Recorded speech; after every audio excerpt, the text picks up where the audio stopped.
Contoh dari algoritma Flurry adalah sebagai berikut. Di samping adalah contoh dari graf semi-Euler. Langkah dalam menjalankan algoritma Flurry adalah yang pertama, memilih A sebagai titik untuk memulai. Dikarenakan titik A berderajat ganjil, kita akan memilih sisi berikutnya yaitu adalah sisi S1. Maka dari A kita akan menuju simpul B. Dari simpul B kita akan memilih sisi berikutnya yang belum dikunjungi. Untuk itu kita dapat memilih sisi E6 sebagai sisi berikutnya. Maka dari simpul B kita akan menuju simpul E. Dari simpul E kita hanya bisa menelusuri sisi E7. Maka dari E7 kita akan sampai kepada simpul D. Dari simpul D kita dapat memilih sisi E3, E4, dan E5.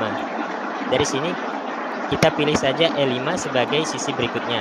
Maka dari simpul D kita akan menuju kepada simpul C. Dari simpul C kita akan memilih sisi yang berikutnya. Karena hanya ada sisi E2 yang belum ditelusuri, maka kita akan memilih sisi E2.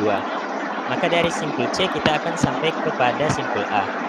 Dari simpul A hanya ada sisi E4 yang belum ditelusuri, maka kita pilih sisi E4 sebagai sisi berikutnya. Dari simpul A maka kita akan sampai ke simpul D melewati sisi E4. Dari simpul D tidak ada lagi sisi yang dapat ditelusuri, maka algoritma dihentikan. Maka didapatkan sirkuit Euler adalah dari A melewati sisi E1 ke B, dari B melewati sisi E6 ke simpul E, dari simpul E mengambil sisi E7 ke simpul D, dari simpul D mengambil sisi E5 ke simpul C, dari simpul C mengambil sisi E2 ke simpul A, dari simpul A mengambil sisi E4 ke simpul D, dari simpul D mengambil sisi E3 ke simpul B. Berikutnya algoritma Hierholzer. Algoritma Hierholzer adalah algoritma yang digunakan untuk menemukan sirkuit Euler dalam sebuah graf. Algoritma Hierholzer bekerja dengan cara membangun siklus-siklus kecil terlebih dahulu, lalu menggabungkannya menjadi satu siklus Euler besar. Langkah-langkah algoritma Hierholzer adalah sebagai berikut. Yang pertama, mulailah dari sembarang simpul dalam graf. Pastikan graf memenuhi syarat untuk memiliki sirkuit Euler. 2. Mulai dari titik awal, ikuti sisi-sisi yang belum dikunjungi sampai kembali ke titik awal, sehingga membentuk siklus kecil pertama. 3. Dalam siklus yang sudah terbentuk, cari simpul yang masih memiliki sisi yang belum dilalui. 4. Mulai dari simpul yang ditemukan, ikuti sisi-sisi yang belum dikunjungi sampai kembali ke simpul tersebut, sehingga terbentuk siklus baru. 5. Gabungkan siklus baru dengan siklus utama dengan memasukkan siklus baru di titik yang sesuai. 6. Terus ulangi langkah 3 hingga 5 sampai tidak ada lagi sisi yang belum dikunjungi dalam graf. 7. Jika semua sisi berhasil dilalui tepat satu kali, hasil akhirnya adalah sirkuit Euler.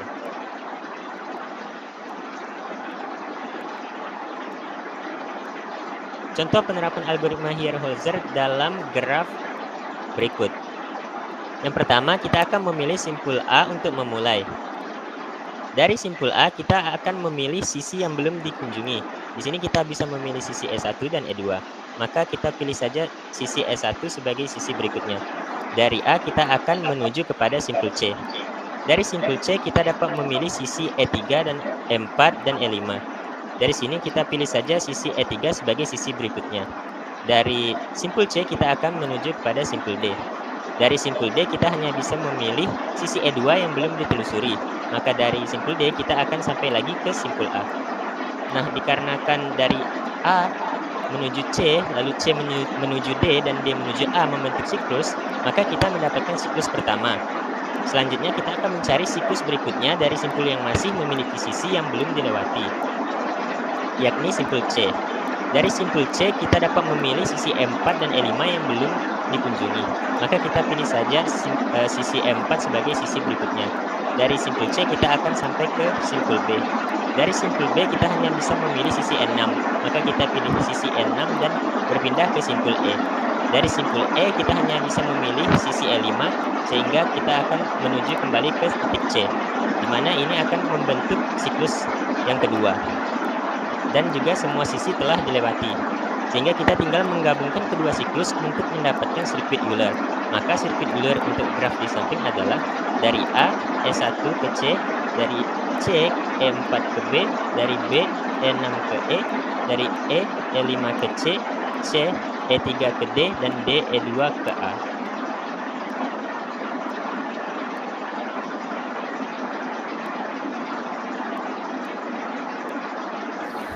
Selanjutnya yaitu perbedaan graf Hamiltonian dan graf Taylorian.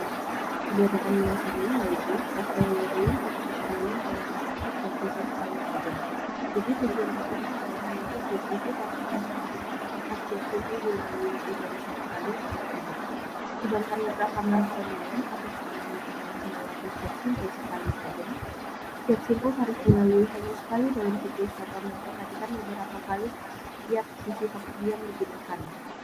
Contoh penggunaannya, graf Taylorian biasanya digunakan dalam menetapkan rute sisi tanpa perulangan, seperti perancangan rute pembersihan jalan, distribusi jaringan, dan masalah Chinese Postman atau Postman problem. Sedangkan graf Hamiltonian hanya digunakan dalam masalah rute simpul seperti traveling salesman problem, perencanaan perjalanan wisata, dan perancangan jalur optimal untuk robot yang perlu mengunjungi tiap titik hanya sekali.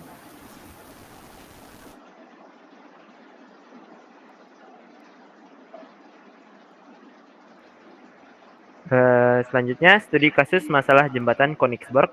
Nah, studi kasus terkenal dalam graf Euler adalah masalah jembatan Königsberg, yang menjadi titik awal pengembangan teori graf oleh Leonhard Euler. Kota Königsberg atau sekarang disebut Kaliningrad di Rusia memiliki 7 jembatan yang menghubungkan 4 daratan yang dipisahkan oleh sungai. Penduduk setempat bertanya-tanya apakah mungkin berjalan melintasi semua jembatan tepat satu kali dan kembali ke titik awal.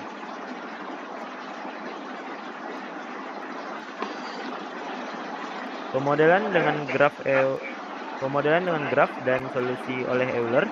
Euler memodelkan daratan sebagai simpul dan jembatan sebagai sisi yang menghubungkan simpul-simpul tersebut. Masalah ini diubah menjadi pertanyaan dalam graf.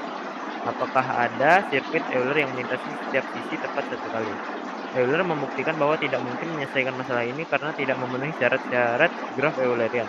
Dalam graf ini terdapat 4 simpul dengan derajat ganjil, sedangkan syarat sirkuit Euler adalah semua simpul harus berderajat genap.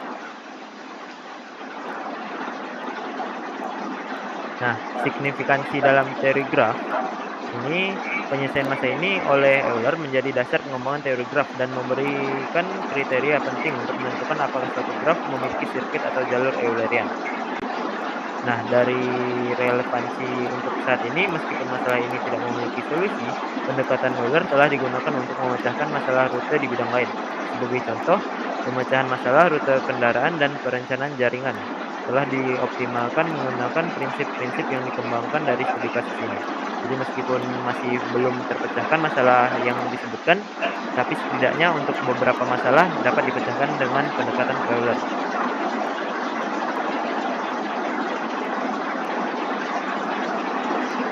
Baiklah, berikutnya adalah kelebihan dari graf Euler. Yang pertama adalah cocok digunakan untuk masalah yang melibatkan optimalisasi lintasan, seperti Chinese Postman problem, di mana seorang ingin melewati setiap jalan atau sisi sekali dalam jarak minimum. Yang kedua adalah memberikan solusi yang sederhana dan efisien pada masalah lintasan dengan syarat hanya memiliki 2 simpul berderajat ganjil. Yang ketiga adalah banyak digunakan untuk pada masalah nyata, seperti perencanaan rute distribusi layanan dan pengumpulan sampah. Yang terakhir adalah konsep graf Euler ini merupakan dasar paling penting dalam teori graf dan membantu memahami struktur graf serta pergerakan pada graf. Yang terakhir adalah kekurangan graf. Yang pertama adalah hanya berlaku pada graf dengan 2 simpul berderajat ganjil untuk lintasan atau semua simpul berderajat genap untuk sirkuit. Yang kedua adalah sulit diterapkan pada graf kompleks dengan banyak simpul dan sisi.